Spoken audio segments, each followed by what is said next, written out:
Subscribe करें और bell दबाएं ताकि कोई खबर रह न जाए।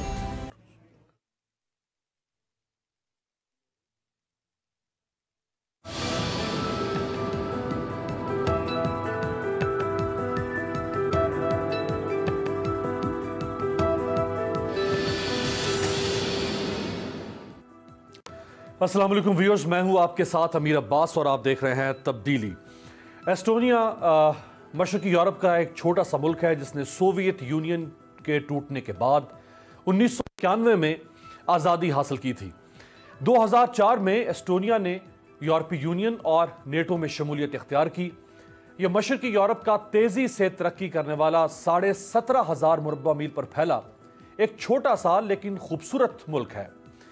जोरी रातास 2016 में एस्टोनिया का 18वां वज़ीर आज़म बना था। वो एस्टोनिया की सेंटर पार्टी का कायद भी था। उस पर यह इल्जाम लगता है कि उसकी हुकूमत ने कोरोना वबा से निपटने के लिए हासिल किए गए कर्जों का गलत इस्तेमाल किया है। कर्जों की मद में लिया गया वो पैसा जो दरअसल उन कंपनियों को दिया जाना था जो कंपनियां कोरोना वायरस से मुतासर हुई या जिनका कारोबार मुतासर हुआ, लेकिन यह पैसा एस्टोनिया के साहिली इलाके में कायम एक प्राइवेट प्रॉपर्टी डेवलपमेंट प्रोजेक्ट जिसका नाम पोर्टो फ्रैंको है, उसकी तरफ पैसा मोड़ दिया गया। अगरचे यह इल्जाम वज़ीर आज़म की जात पर बराह रास्त नहीं लगाया गया, यानी वज़ीर आज़म के ऊपर करप्शन का कोई इल्जाम नहीं था, बल्कि यह इल्जाम वज़ीर आज़म की काबीना के एक वजीर के मुशीर पर लगा था। जिसके बाद एस्टोनिया के तहकीकाती इदारों ने इस स्कैंडल की तहकीकात शुरू कर दी। वज़ीर आज़म पर दबाव बढ़ने लगा। अभी तहकीकात किसी नहज पर पहुंची ही नहीं थी, किसी मुजरिम का तयन हुआ ही नहीं था, लेकिन वज़ीर आज़म एस्टोनिया ने अवामी एतमाद को ठेस पहुंचने पर अभी इस्तीफा दे दिया है। एक तरफ वो मुल्क है कि जिसके वज़ीर आज़म पर बराह रास्त कोई इल्जाम नहीं, जिसके वजीर पर भी बराह रास्त कोई इल्जाम नहीं, उसके वजीर के मुशीर पर इल्जाम है, लेकिन वज़ीर आज़म इस्तीफा दे देता है। दूसरी तरफ हमारी सूरत हाल है कि इमरान खान साहब की काबीना के एक वजीर फैसल वाडा साहब पर यह इल्जाम है कि उन्होंने अपनी दोहरी शहरियत छुपाई और उनके ऊपर अपने कुछ एसेट्स की कंसीलमेंट का भी इल्जाम है। और जो दोहरी शहरियत का केस है वो 1 साल से ज्यादा अरसे से इस्लामाबाद हाई कोर्ट से लेकर इलेक्शन कमीशन में चल रहा है। सिर्फ हाई कोर्ट में 16 या उससे ज्यादा समातें हो चुकी हैं।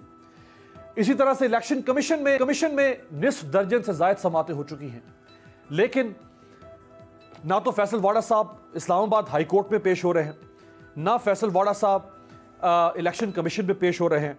वो कभी वकील बदल लेते हैं और वो डॉक्यूमेंट्स जो रिक्वायर्ड हैं वो प्रोड्यूस नहीं करते और अभी तक केस लटके चला आ रहा है।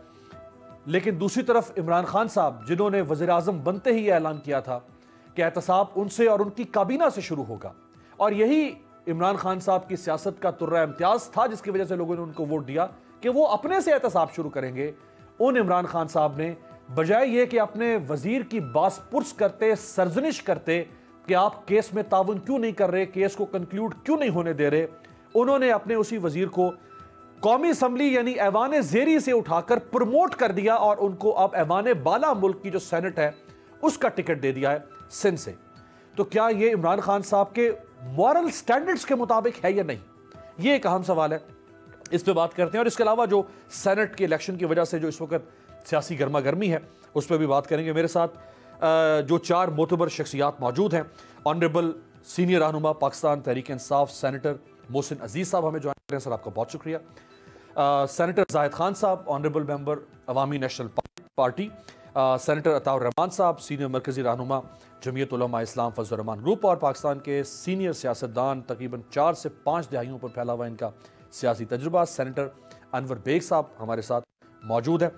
जल्दी से इमरान खान साहब का वादा सुनवा दें, कौम से क्या था।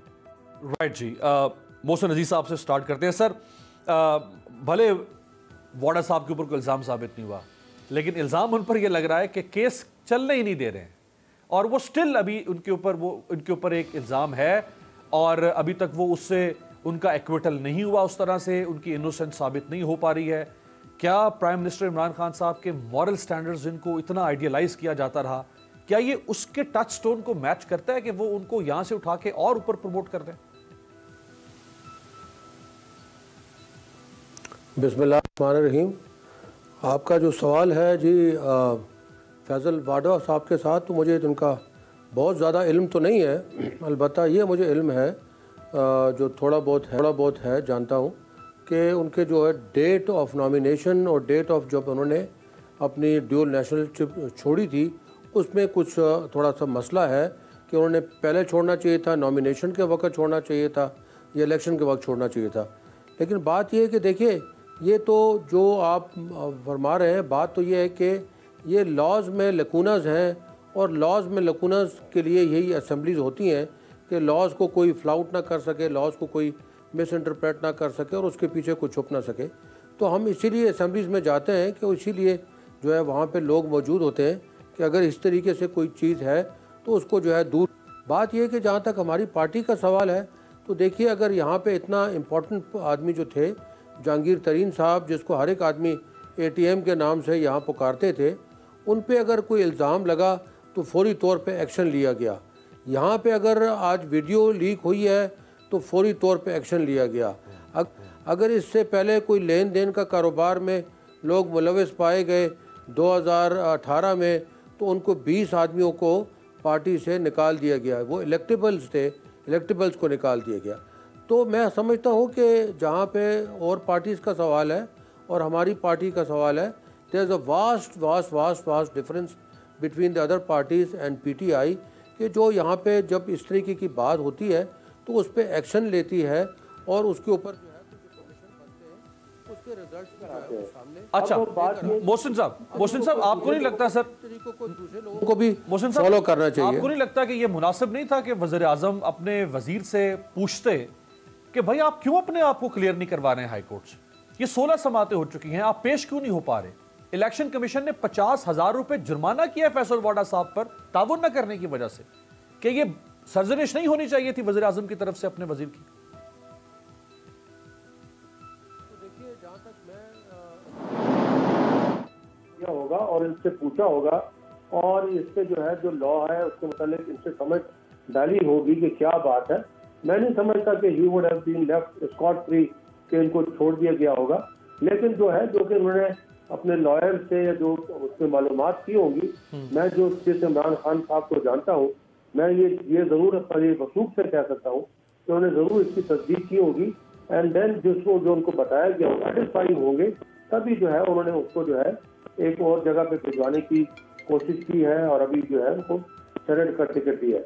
बहरहाल मैं दोबारा ये रिपीट करता हूँ कि ये जो है ना, पार्टी को आप इस तजाजुत में देखें कि जो ये इलेक्शन में जो काम हो रहे हैं, जो सेनेट में जिस तरीके से भूचाल आता है इलेक्शन के वक्त। अच्छा सर, मैं उस पे आगे जाता हूँ, उस पे मोहसिन साहब उस पे आगे बात करते हैं। वो तो हमारी पार्टी ने एक उस पे वो बकायदा तौर पे उस पे बात करते हैं सर कि ये जो शो ऑफ हैंड का मामला है, सीक्रेट बैलेटिंग है, उस पे आगे बात करते हैं, तो बड़ा अहम इशू है।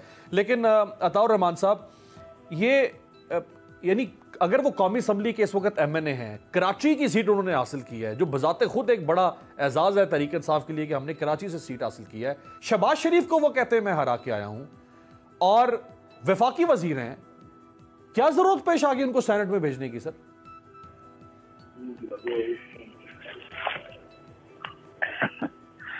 ये खूब से खूब तर की तलाश में। हेलो जी सर। हाँ, मैंने कहा ये खूब से खूब तर की तलाश में है। बरकत में मोहसिन अजीज साहब हमारे मोहतरम हैं, बड़े हैं। सिर्फ इतनी गुजारिश करना चाहता हूँ कि ये जो तहरीक इंसाफ में इंसाफ की बात करते हैं और इंसाफ की बात करते हैं, अभी कहते हैं कि हमने ये किया, हमने वो किया, तो ये जरा जो कुछ हो रहा है या कुछ किया जा रहा है, कि आंखें बंद करके किसी के मुतालिक ये कह देना कि वो तो ऐसा है, ये है, वो है।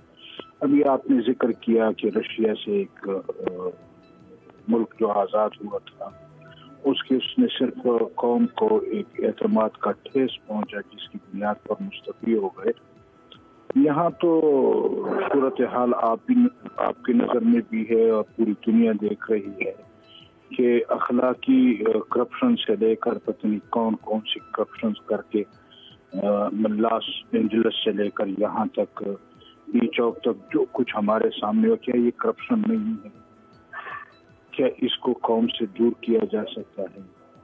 आप बताएं कि यहाँ पर जो लापता अफराद हैं उनके मुतालिक क्या हो रहा है? ये जो पहले हामियां भरते थे अब क्या कर रहे हैं उनके मुतालिक? तो गुजारिश ये है कि ये कह देना कि ये तो ऐसे ढीठ हैं, ऐसे वो है कि इन बातों का भी उन पर कोई असर नहीं होता, ना पार्लियामेंट में इन पर कोई असर होता है, ना ये कौम के सामने जवाबदेह हैं। ये जिन लोगों के सामने जवाबदेह हैं वहाँ इन लोगों ने अपने शाबाशी ली हुई है कि हम बहुत ठीक काम कर रहे हैं, ऐसा कर रहे हैं। नहीं, वो कौन सी जगह हो सकती है अताउर रहमान साहब? अगर अवाम से भी कोई बरतर है कोई जगह कि वो उनको अवाम की परवाह नहीं, आप कह रहे हैं कहीं और से? वो जरा मोहसिन अजीज साहब से पता करने, वो बेहतर तरीके से बतला पाएंगे। मुझे कहने की जरूरत नहीं है शायद जी। लेकिन बाहर के ओवरऑल जब हम देखते हैं तो ये सूरत हाल है कि यहाँ पर हमारे वजीर आजम साहब हों या इस वक्त मौजूद वज़रा हैं या उनके जो काबीना के लोग हैं या पार्टी में शामिल लोग हैं, उनको इससे कोई सरोकार नहीं। क्या हो रहा है, क्या हो नहीं रहा, क्या करना है, क्या नहीं करना, इनके बेचारों को बस से बाहर है बात। हर तरफ महंगाई, हर तरफ बुरा हाल, कोई पूछने वाला नहीं है किसी को। मुल्क की जो सूरत हाल है, माशी तौर पर हमारा बट्टा बैठ गया है, उसके बावजूद ये खुश हैं, कहते नहीं हम ठीक जा रहे हैं। अब इसको कौन कहे कि नहीं आप गलत? राइट। अनवर बेग साहब, सर लास्टली इस पे बात करके फिर आगे बढ़ते हैं। आपका एक न्यूट्रल ओपिनियन आ जाएगा। मोहसिन साहब जारी बात है पीटीआई से हैं, अपोजिशन का अपना एक स्टांस है, लेकिन आपको लगता है कि इमरान खान साहब ने जो बेंचमार्क रखा था वो इसी किस्म की हमें इंटरनेशनल एग्जांपल सुनाया करते थे ना, कि साउथ कोरिया के वज़ीर आज़म ने इस्तीफ़ा दे दिया और फ़लाँ मुल्क के सदर ने इस्तीफ़ा दे दिया छोटी सी बात पे। तो ये इतना बड़ा एक स्कैंडल एक चल रहा है पिछले 1.25 साल से कि उनके एक फेडरल मिनिस्टर पर इल्ज़ाम है कि उसने झूठ बोला जब अपना हल्फनामा जमा करवाया नॉमिनेशन पेपर के साथ। क्या प्राइम मिनिस्टर को खुद ही एक्शन लेना चाहिए था इससे पहले कि मामला जो है वो सेनेट में उसके यहाँ से प्रमोट करके सेनेट में ले जाएं? Thank you Aamir for having me on the show. मैं अपना सलाम पेश करूं हमारे मोहसिन साहब को और अताउर रहमान साहब को। आई मीन माशाल्लाह दोनों highly respected senators. Zahid Khan साहब भी हैं सर। हाँ, अच्छा, जाहिद खान साहब को भी सलाम हो। आई मीन ये भी one of the most upright ANP के लीडरशिप में जाहिद साहब होते हैं, उनको भी मेरा सलाम।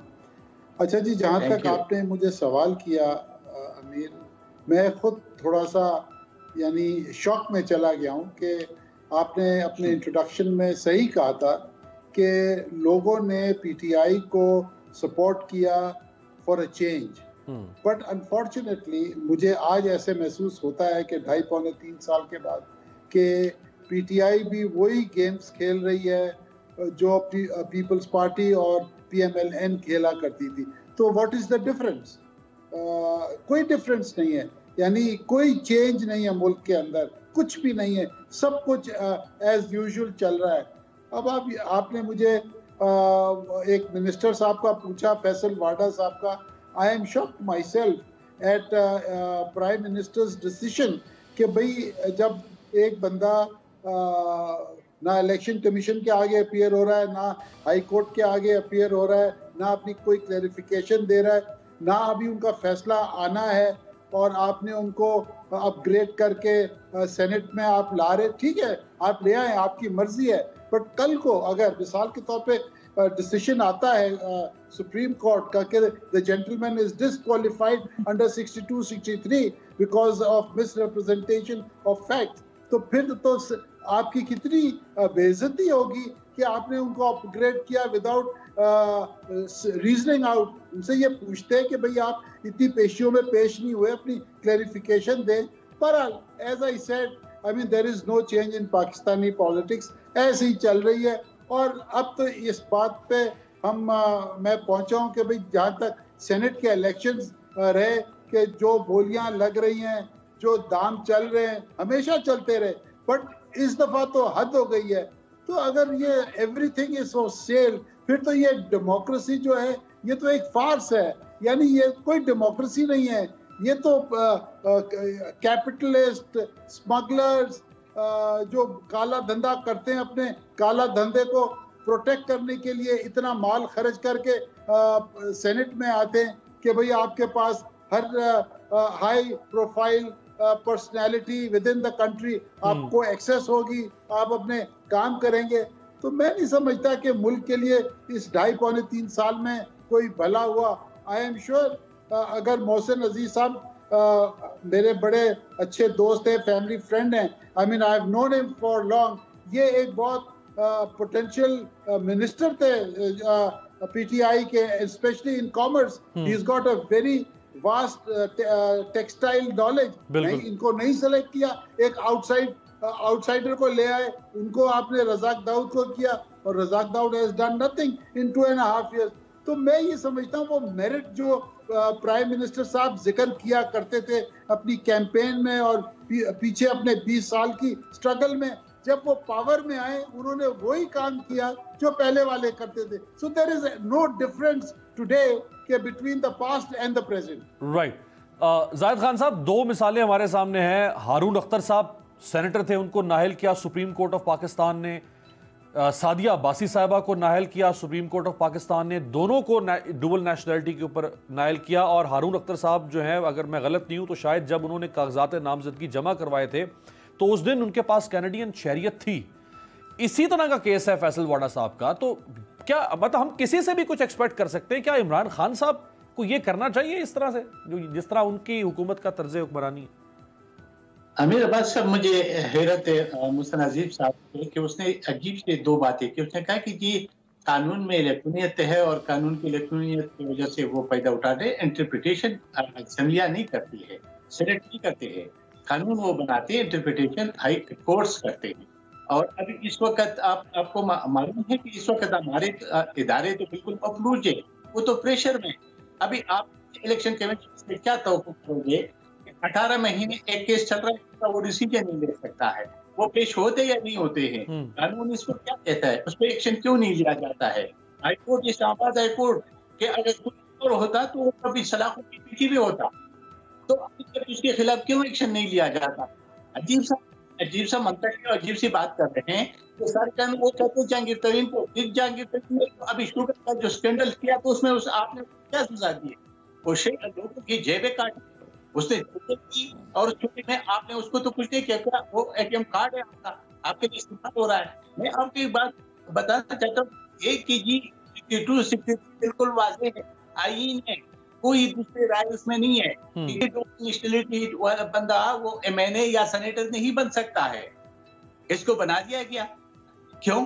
ये हमारी समझ से बाहर है। इसलिए मेरा बात साहब ये गलत है और ये तरीकाकार जो अपनाया गया ये बहुत गलत है, क्योंकि ये जो इमरान खान है वो सुबह शाम से बात करते हैं। जाहिद खान साहब ये तो सेनेट की तौहीन नहीं है? आप सब चारों सेनेटर्स मेरे साथ मौजूद हैं, तो ये सेनेट की तौहीन नहीं है कि जो शख्स कौमी असम्बली का रुकन रहने का अहल नहीं है उसको हम सेनेट में भेज रहे हैं?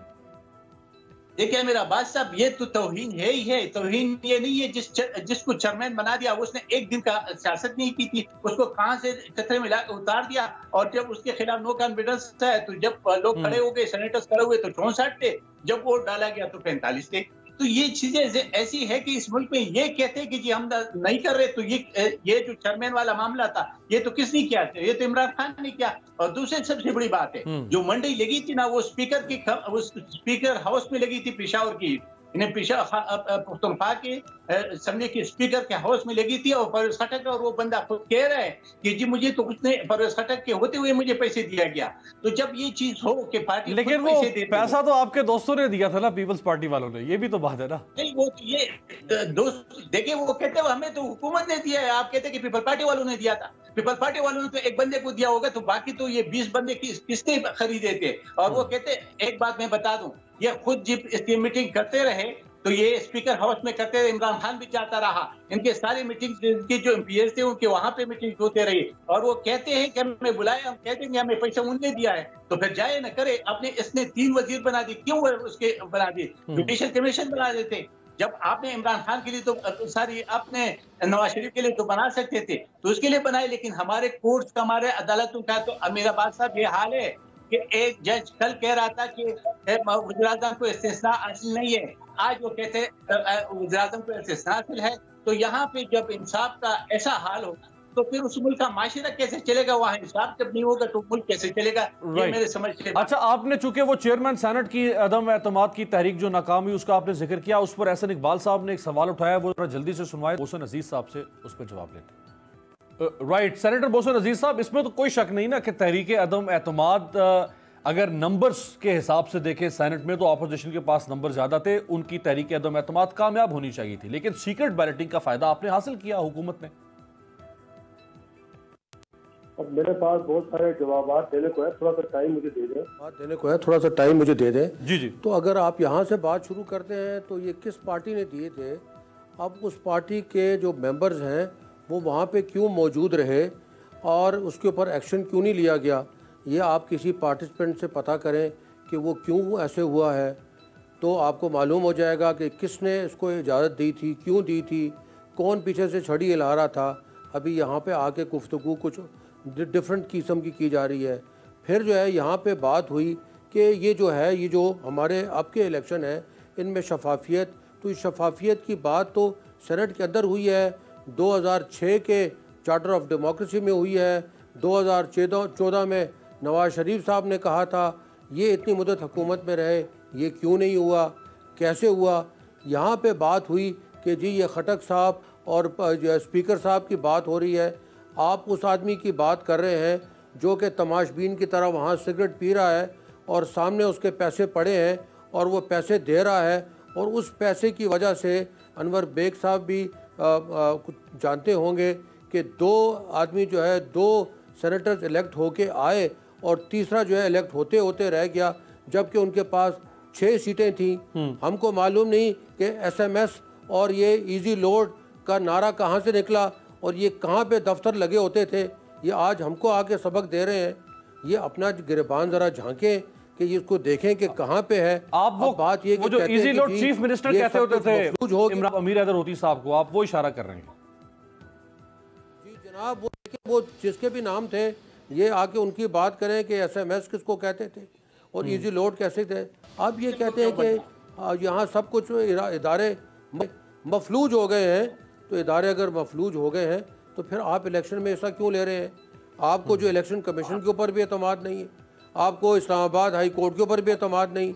आप यहाँ कहते हैं कि वो जगह जो है जिस जगह से हमें थपकी मिलती है, ये वो जगह है अताउर रहमान भाई, ये वो जगह है जिसने इस मुल्क को हर मुश्किल घड़ी में, हर आजमाइश में, हर खून देकर, जान देकर, अपनी कुर्बानियाँ देकर इस मुल्क को बचाया है। अब अगर वो जो है, हम अगर कहते हैं कि जी एक इंस्टीट्यूशन और गवर्नमेंट को साथ साथ चलना चाहिए, इसमें क्या हर्ज है? क्या हर्ज है? ये जो आपने सवाल कि क्या हर्ज है, अगर एक इंस्टीट्यूशन हुकूमत का यानी रियासत का एक इदारा, फौज की तरफ आप इशारा कर रहे हैं, वो अगर हुकूमत के साथ ताउन कर रहा है, यानी हुकूमत का एक सब ऑर्डिनेट इदारे के तौर पर, रियासत के इदारे के तौर पर चल रहा है, तो इसमें क्या एतराज़ है अपोजिशन को? तो यही ज़रा ब्रेक के बाद वापसी पे अताउर रहमान साहब से पूछते हैं कि जी JIOI जो है उसको क्या प्रॉब्लम है अगर फौज की अच्छी वर्किंग रिलेशनशिप है इमरान खान से? ब्रेक के बाद।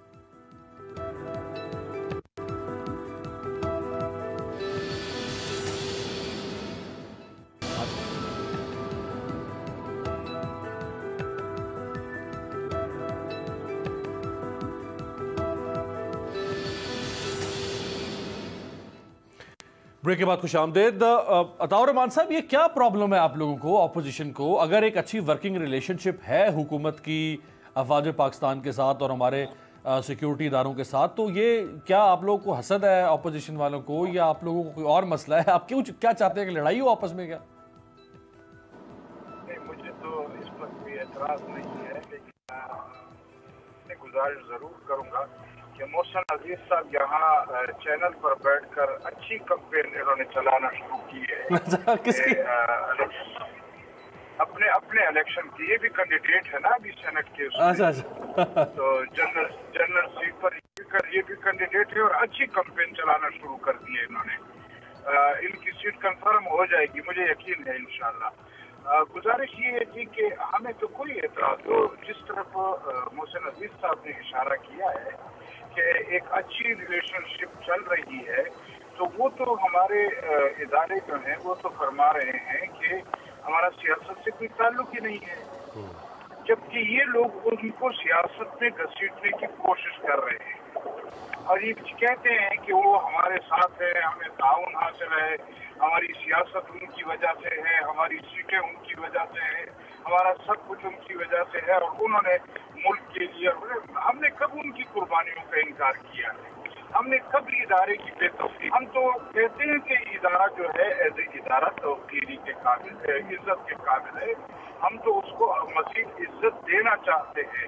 हमें कभी उनकी इज्जत में आंच आने की कोई कोशिश हमने नहीं की कि हम उन पर कोई एज ए इदारा कोई इल्ज़ाम लगाएं, लेकिन कम अज कम अभी तो अपने उसको देखें ना कि एक तरफ तो कहते हैं हमारा सियासत से कोई ताल्लुक नहीं है और दूसरी तरफ आप बताएं कि इस मुल्क पर अब तक जो हुक्मरानी हुई है उसमें हमारे इस इदारे का कितना किरदार है, ये मैं नहीं कहता। ये तो ऐसा है जैसे आदमी कहे कि दिन को कहे कि सूरज है या नहीं।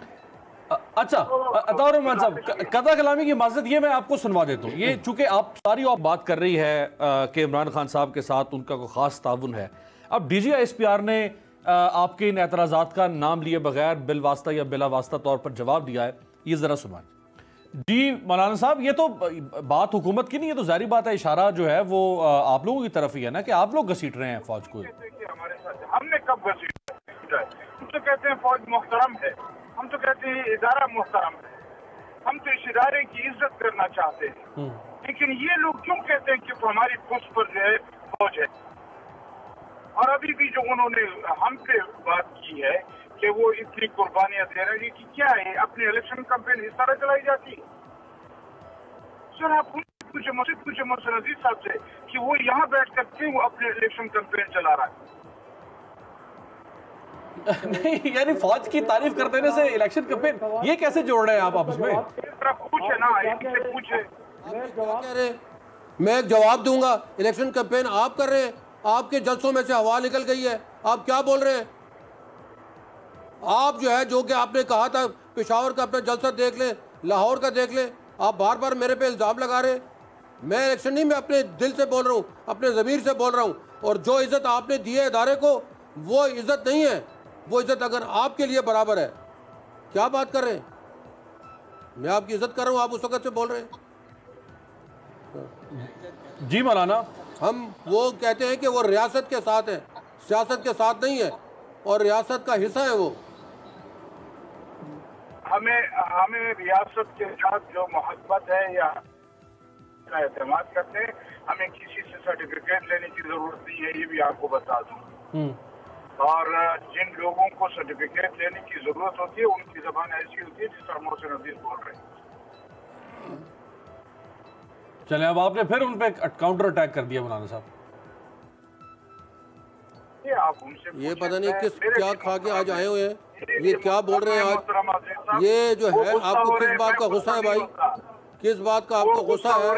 आपका PDM खत्म हो चुका है, आपने जो निकालना है यहाँ पे आ जाएं, सड़कों पे आप आ जाएं। क्या इस बात का आपको वो है? आपके साथ जो है आपके साथी तितर बितर हो गए हैं। आपने कहा था कि इकट्ठे होके वो देंगे, इलेक्शन लड़ेंगे, वो भी आप ना लड़ सके। आप क्या बात कर रहे हो? किस चीज की बात कर रहे हो? आपने तो सब ने जो है ना 75 आदमी खड़े कर दिए हैं। क्या बात कर रहे हैं आप में तो पहले दिन से फूट पड़ी हुई है। नजीर साहब, आप गुस्सा होना आपका हक है, मैं मुझे क्या बोल करता हूँ। मैं आप गुस्सा न करें, हम इतना जरूर कहना चाहते हैं कि आप कम अज कम यहाँ मैं नहीं कर रहा, मैं आपको जवाब दे रहा हूँ। मुझे जवाब नहीं दे रहे, आप अपना इलेक्शन कैंपेन चलाने की कोशिश।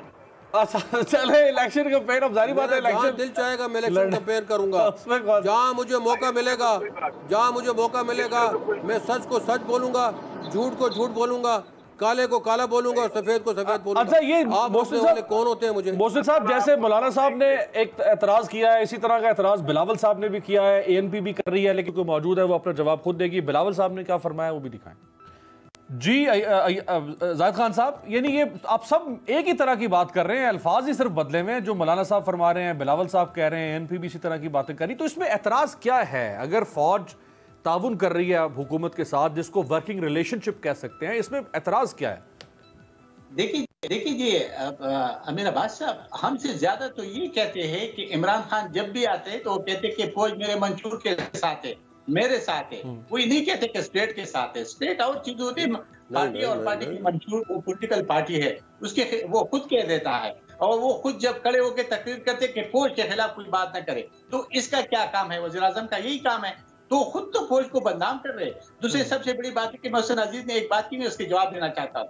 उसने कहा कि जी वो SMS की बात की, तो मुझे ये बता दें कि इमरान खान ने उस वक्त कहा था कि मुझे नेब पे एतमाद नहीं है, क्योंकि नेब सही काम नहीं कर रहे, और उसने हमारे सूबे में एहतिसाब कमीशन बनाया, आपको याद होगा। बिल्कुल। और उसको एक जनरल उसका सरबराह बना दिया, और सुबह शाम तारीफें करता था कि ये ऐसा बंदा मैंने बना दिया कि अभी ये एहतिसाब करेगा और जिन लोगों ने चोरी की वो निकालेगा।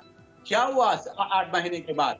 8 महीने के बाद जब इनके अपने वजीरों के फाइल, ये जो परवेज खटक जो आज इधर डिफेंस मिनिस्टर बैठा है, इसके फाइल जब उसने उठाया, 12 वजीरों के फाइल उठा दिए, तो उसने उसको ताला लगा दिया, बंद कर दिया। तो ये मोहसिन अजीज साहब इसका जवाब दे दे कि वो अपने एहतिसाब कमीशन तो हमारे लिए बनाया था, तो आपने हमारा एहतिसाब क्यों नहीं किया? आपने बंद फिर क्यों किया? इसलिए कि आप खुद, आपके सारे चोरियां खुद पकड़े गए, तो आपने दूसरे का अभी आपके केस उठाया, और वो सुप्रीम कोर्ट बिल इंक्रीज का उठाया, फिर वो खामोश हो गया। वो बिल इंक्रीज वहां है नहीं, अरबों रुपए खर्च हो गए हैं। आपने BRT का जो सत्यानाश किया, वो भी यहाँ पे। आप तो इदारों के पीछे छुप रहे हो। क्यों छुप रहे हो? सामने आओ, जवाब दे दो कौन को कि आपने क्या किया और क्या नहीं किया। आपने पेट्रोल का डाका डाला, आपने चीनी का डाका डाला, आपने आटा का डाका डाला, आपने दवाई का डाका डाला, आपने बेरोजगारी, और अभी जो आपने इस्लामाबाद में जो सरकारी मुलाजिमीन के साथ किया, आप कहते हो कि पोजीशन आ जाए। आप में तो बर्दाश्त का कोई बात ही नहीं है कि आपने उन बेचारों के साथ जो कुछ किया इस्लामाबाद, सबके सामने है। और ये एक बात मैं बता कि जितना भी आप कहेंगे उसे कहने से बात नहीं होगी। ये नहीं कि अपोजिशन सारी दुनिया बाजारों में गए, अब जाके पूछे ना मेरा बात साहब, आप बाजारों में पूछे के लोगों को क्या तकलीफ आती है, लोगों के तकलीफ। अभी भी आपने जब उस पर जारी करा था तो आपने बिजली की रेट राइट। अच्छा, ये चलें अगेन अनवर बेग साहब से इस पे कमेंट लेता हूं। एक ब्रेक पे जाते हैं, ब्रेक से वापसी पे बेग साहब से पूछते हैं कि अगर एक पहले कहा जाता था माजी में कि फौज का और हुकूमत का वर्किंग रिलेशनशिप नहीं है, हुकूमत और फौज एक पेज पे नहीं है। माजी में हर हुकूमत के बारे में सिवाय परवेज मुशर्रफ के यही कहा जाता रहा, चाहे वो राहिल शरीफ का ज़माना था, अशफाक परवेज कियानी का ज़माना था, 90 का ज़माना था। अगर आज वर्किंग रिलेशनशिप है, एक पेज पर है, तो ये अच्छी बात है, बुरी बात है, होना चाहिए नहीं? एक ब्रेक के बाद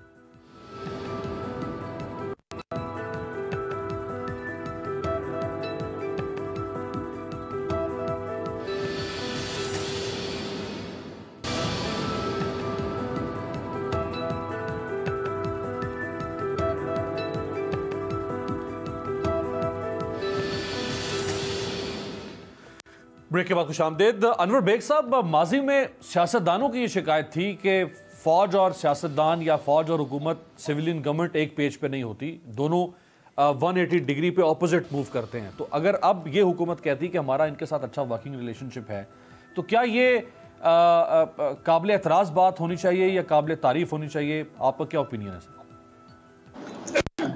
देखें अमीर, पाकिस्तान फौज पाकिस्तानी पॉलिटिक्स में 35 साल डायरेक्टली इन्वॉल्व रही है।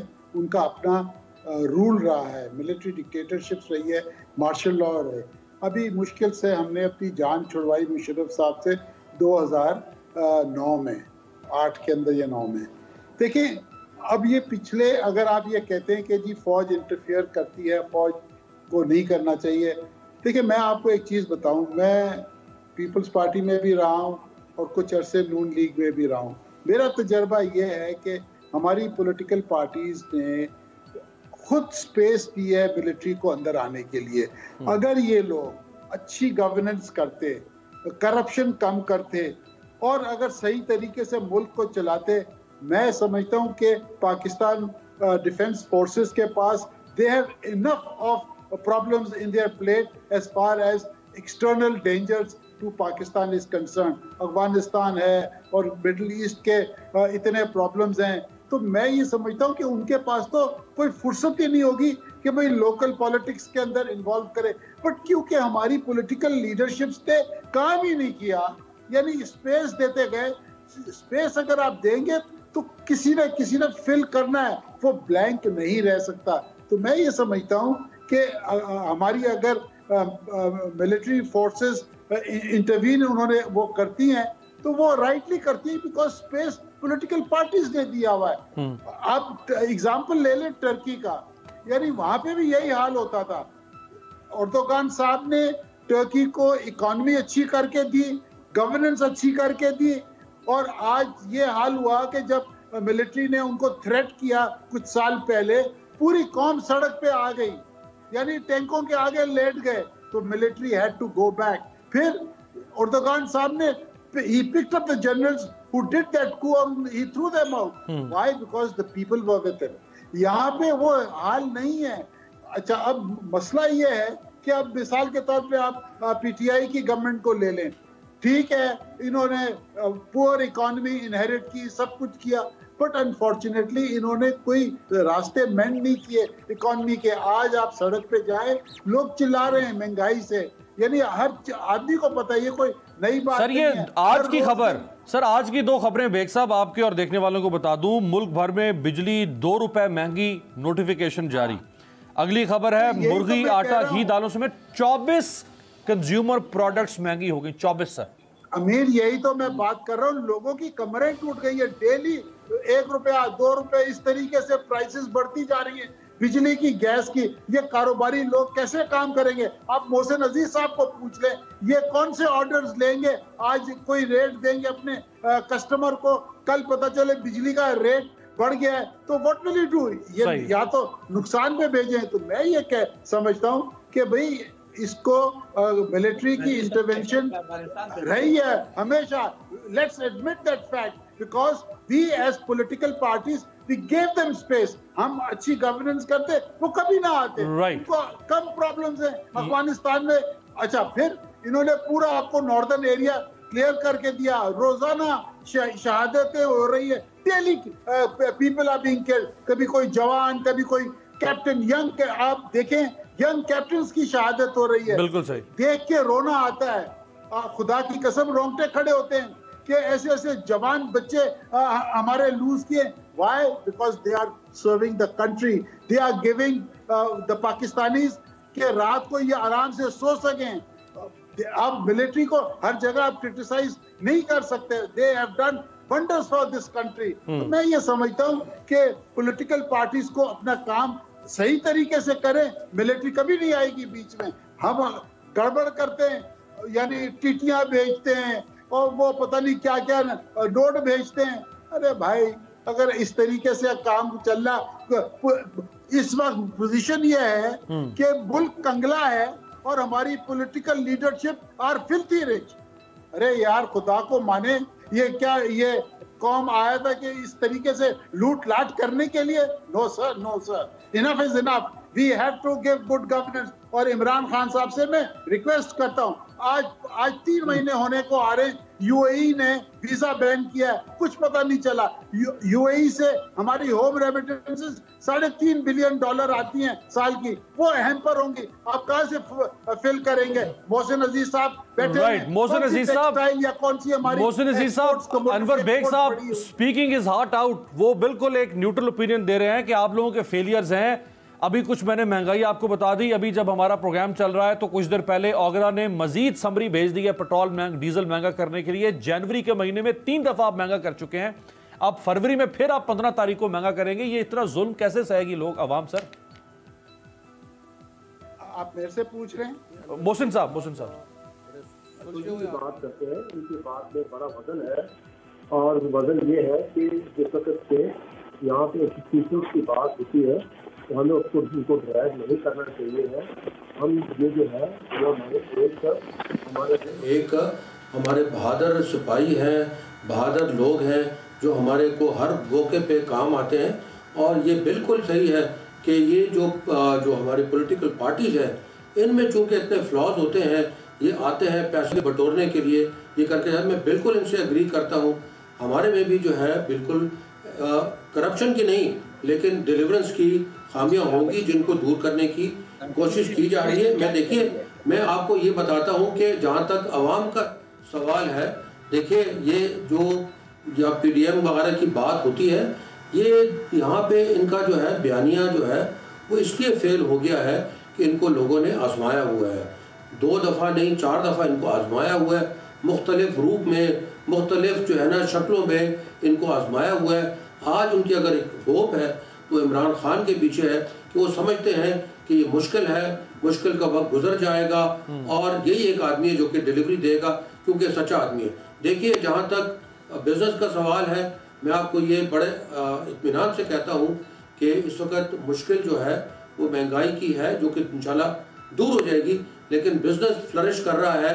आपके टैक्स जो है कलेक्शन पहले से जो है बढ़ गया है पिछले साल के मुकाबले में भी, और रिकॉर्ड कलेक्शन हो गई है। इसी तरीके से अगर आप एक्सपोर्ट देखें तो इस दफ़ा मैं आपको यहाँ पे आज की तारीख आप लिख लें, चैलेंज करता हूँ कि जो highest export in the country हुई है वो $24 बिलियन की हुई है। इस दफ़ा इंशाल्लाह कोरोना के बावजूद इससे ज़्यादा होगी। मैं आपको FDI की अगर बात करूँ तो FDI जो है वो बेहतर हो गई है, और जो रेमिटेंस की बात की है बेग साहब ने, मैं उनको भी गुजारिश करता चलूँ, भाई है मेरे, कि वो भी इस दफ़ा जो है आप देखेंगे कि रिकॉर्ड आएगी। आप देखें करंट अकाउंट डेफिसिट जो था, अच्छा सर, मैं करंट अकाउंट आपका पॉइंट है सर, मैं जरा जाहिद खान साहब और अताउर रहमान साहब से लास्ट कमेंट ले लूं। जाहिद खान साहब वो कह रहे हैं आपका बयानिया जो हुकूमत के खिलाफ था, वो बयानिया उसको पजीराई नहीं मिल पा रही है, इसी वजह से आपके जलसे कामयाब नहीं हुए, आपके रहबर कमेटियां कुछ नहीं कर सकी, PDM कुछ नहीं कर सकी, आज़ादी मार्च मौलाना का कुछ नहीं कर सका, अब लॉन्ग मार्च भी आपका डामाडोल है। यानी ये उनका बयानिया कि अगर कुछ होता आपके बयानिए में दम खम, लोग आपके साथ होते तो हुकूमत तो कब की खत्म हो चुकी होती। देखिए मेरा बात साहब, इनसे ये पूछिए कि अभी ये सरकारी मुलाजिमीन जब आए थे वो इनारो मांग रहे थे, जो आपके साथ आपने उनको जिस तरीके से उनके साथ इंसाफ किया वो भी सारी दुनिया देख रही है। और आपने मोहसिन अजीज साहब पे एक बहुत बड़ा सवाल किया था कि महंगाई का, आपने बिजली के कहा, आपने पेट्रोल की बात की, उसने उस बात को गोल कर गया। उन्हें कहा जी हमने मेरे इतने हमारे फॉरेन एक्सचेंज आ गई है, इतने हमारी इम्पोर्ट हो गया, ये हो गया, वो हो गया। भाई उससे आवाम को क्या मिला? मुझे आवाम के लिए रिलीफ बता दे कि कौन सा रिलीफ आवाम के लिए आपने दिया। आपने चीनी सस्ती कर दी, आपने आटा सस्ता कर दिया, आपने पेट्रोल सस्ते कर दिए, आपने दवाई सस्ती कर दी, आपने आवाम के तो गले पे तो अब छुरी फिरा रही है, और फिर आप कहते हैं कि हमें आवाम पसंद करते हैं। अगर आप देखें, अगर एक तो आप ये बता दें मुझे कि इनको जो इलेक्शन में इनको वोट मिला है वो मेजॉरिटी नहीं है, इनके पास मेजॉरिटी है नहीं है, तो दूसरों के मांगे हुआ जो एक पार्टी से दूसरी पार्टी को साथ मिला के हुकूमत चला रहे। अब आप ये बता दें, ये कहते हैं कि PDM का नारा जो है ना वो खिलाफ हो गया, तो PDM के साथ तो सारे अवाम लाए हैं ना, अब अवाम का जवाब क्या दोगे? और राइट, आपकी इजाजत से लास्ट कमेंट मौलाना साहब से ले लूं। मौलाना अताउर रहमान साहब, ना तो सुप्रीम कोर्ट का भी तो कोई फैसला आया है शो ऑफ हैंड या सीक्रेट बैलेटिंग पे, ना आईनी तरमीम मंजूर हुई है, ऑर्डिनेंस पे काम चल रहा है, 3 हफ्ते बाकी रह गए, होगा क्या सर?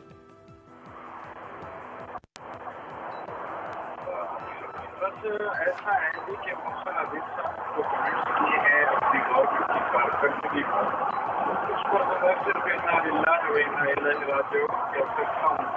मोहसिन अजीज जैसा आप कोई इंसान, आपकी आवाज़ बिल्कुल नहीं आ रही, डिस्टॉर्शन है, शायद आप ट्रैवल कर रहे हैं, मुझे माजरत के साथ ही में प्रोग्राम को ख़त्म करना पड़ेगा। बहुत बहुत शुक्रिया अताउर रहमान साहब, मोहसिन अजीज साहब, अनवर बेग साहब और सेनेटर जाहिद खान साहब हमारे साथ थे। आपसे मुलाकात होगी कल।